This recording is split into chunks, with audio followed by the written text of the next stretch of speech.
Hi guys! This is finally chapter 15 of the Broken Wolf series, which is written by Big Bad Wolf as Wolves as a Fangirl. Link in the description below.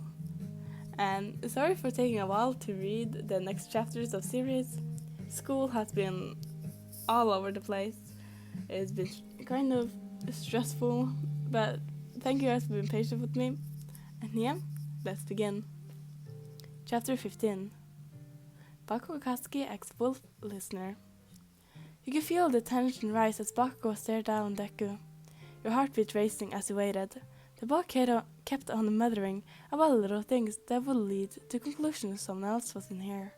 Without risking showing where you were, you could only see up to the waist. We were able to see Bakugo's hand tense and small little sparks coming from it. Deku didn't seem to notice as he continued to mumble, only stopping when Bakugo abruptly grabbed him and lifted him off the floor. Shut up! Bakugo growled. The smell of smoke informed you that it was singing to the other shirts. My business is mine, and not yours, you damn nerd. So you better leave while you still can. His voice was menacing, but you could tell he was holding back with how tense he was. I didn't mean to intrude, Deku said hurriedly. His body seemed to shake in fear. I just wanted to know if someone was here or not. I don't want any trouble. I was just curious. Bakugo growled before shoving him into the wall next to the door. Slamming the door closed, making the green boy yelp. You moved closer to see fear and panic on Deku's freckled face. His eyes widened and his hand lifted up to protect himself. Bakugo raised his free hand, an explosion going off that made the boy cover his face. The crimson eye of the blonde filled with hate and anger before they looked at you. They softened when seeing you, sighing and lowering his hand, still feeding Deku to the wall with his other hand. The boy trembled as he covered his face. Do you want him to know? Bakugo mumbled under his breath. Your ears switched so you could hear. Deku not noticing as he kept his face covered.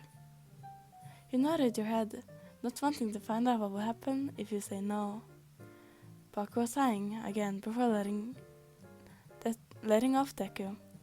The fearful boy fell to the floor, grunting a little before he looked up at Bakugo with fear, tears pricking his eyes as he waited for pain. Promise not to tell anyone, Bakugo said, his body relaxing for your sake.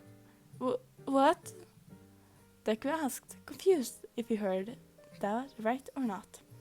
Promise not to tell anyone, Bakugo yelled, explosion coming out of his hands as he leaned over the other threateningly. I promise. The boy yelled, covering his face and closing his eyes. Bakugo relaxed again and looked at you, clearly holding back from hurting the boy so that you wouldn't see him. Slowly, you started from under the bed, Deku opening his eyes in time to see you slipping out from under the bed.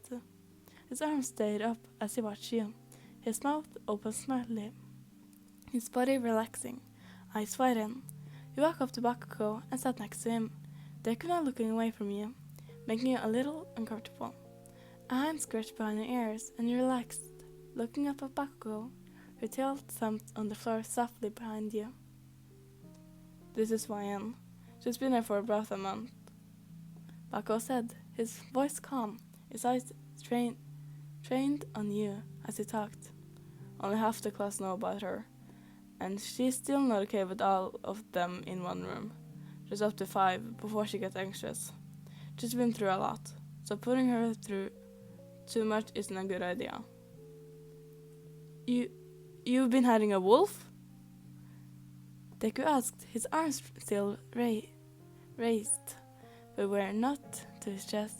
Were now on his chest, his eyes with fear. Not exactly. Bakugo smirked, looking at Deku. I saw what's permitted it along with Nesum, for her to stay here, so don't go thinking I'm breaking any rules. You take this as your clue and shift. Deku staring at you as you look down at him, offering a small, shy smile. Hi. You smile, not wanting him to think you were in danger. He stood up and stared at you. His eyes widened, and they studied you from your bare feet and jeans to your black t-shirt and hair-colored hair. Bakugo noticed how his eyes were studying you, growling under his breath, but waited for him to react, not wanting to make you another panic attack. With a warning, Deku practically flew to you, making you step back, its once confused and shocked face breaking out into a awe, and wondering, his eyes sparkled. You can shift into a wolf? He proclaimed loudly, making you wince at his sudden volume. That's so cool! Your quirk is so awesome! How does it feel when you shift? Is there a time limit? Do you have animal instinct? Do you ever crave raw meat? Do you ever be stuck in it? What is... He stopped when you ducked behind Bakugou, not used to the kind of reaction. The questions coming too fast. Bakugou looked over his shoulder at you, concerned a bit, but his eyes snapped to Deku, filling with anger. Would you just shut up? He growled, trying to keep from yelling. You're freaking her out with your dumbass questions. Sorry, I didn't mean to overwhelm her. Deku said, rubbing the back of his neck. It's a very unique quirk to be able to shift from a human into a wolf. Just slow the hell down, you damn nerd. Bakugo said, slowly as you come out from behind him, looking at Deku. Sorry. He apologized, bowing before standing and offering his hand. I'm Mr. Midoriya. You take his hand and shake it, watching him carefully for another sudden outburst of energy, not understanding where it came from. So, how did you end up here?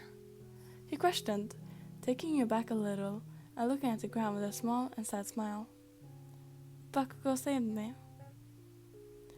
You admitted, rubbing your arm in nervousness, since you're shy when talking to new people. I was being forced to do dogfights and was abused by the person who owned me. I shifted while in the streets from my wolf to human since I reached my limit. Bakugo saved me from that man, and has been looking after me ever since. It was silent for a moment, Izuku looking between you and Bakugo in disbelief, knowing that the blonde would save others, but didn't expect him to take them in. Bakugo was more calm and relaxed with you standing in front of him than when he was earlier. The blonde stretched and crackled his neck, looking at Deku, his glance feeling like daggers to the green-haired boy. Well, since that's over, leave. Bakugo calmly demanded, watching you carefully while eyeing Izuku. Have any questions? Ask shitty hair. And this is sorry, and I can't do that while you're here and talking. But Deku tried to protest only for a single warning explosion from Bakugo, making him bolt out of the room. Bakugo sighed and shut the door before turning to you, his eyes showing how tired and angry he was, but he put aside with a smile. You smiled back at him, grabbing his bag and going to his bed, opening it to see his textbooks. You liked studying with him, even though you didn't participate in classes. You just found it fun. So, what do you need to study? You asked, like the whole ordeal never happened. Wow, that chapter just ended like that. Wow. Oof. I don't know if I'm tired. Oh my god, I'm tired. It's only like 6 p.m. but I'm still tired. Thank you guys for listening. I think I'll make one more video today, so it will be 3 videos today. Yeah, Thank you guys for listening, and I'll see you guys next video. Bye!